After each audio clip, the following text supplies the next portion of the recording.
નેત્ર એવા કયા પ્રાણી છે કે છે ને જમીન ઉપર રહે અને પાણીની અંદર રહે, સમજો તું? બે જગ્યાએ રહે, જમીનમાં રહે ઈ પ્રાણી, જમીન ઉપર રહે અને પાણીની અંદર રહે. એવા કયા પ્રાણી છે?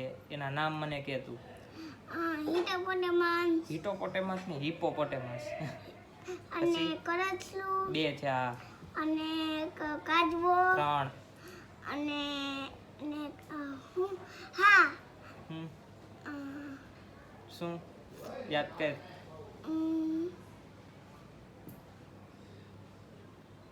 હા